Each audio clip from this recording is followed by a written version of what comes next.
आप सुन रहे हैं एजी एंटरटेनमेंट की धमाकेदार प्रस्तुति।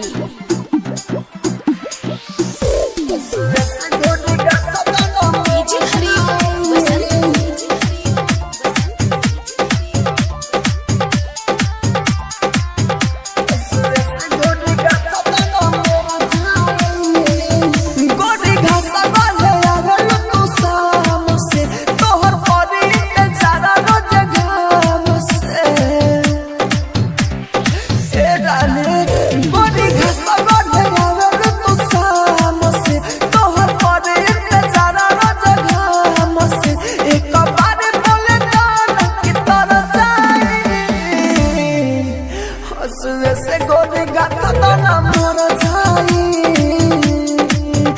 एक बार बोले गाना की तोर जाई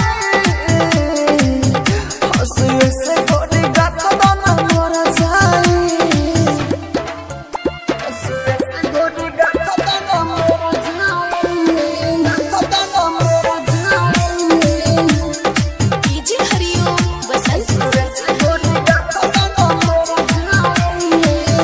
दिलवा के हमारा गोरी काहे न पूछलू फिरा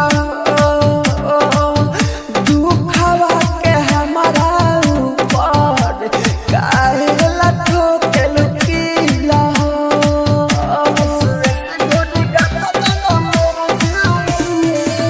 दिलवा के हमारा गोरी काहे न पूछलू फिरा दुखवा के हमारा ऊपर काहे ला ठोकेलू किला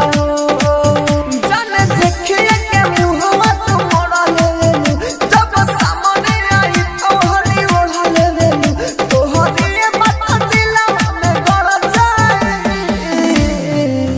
हंसुए से गोरी गाता तो ना मोर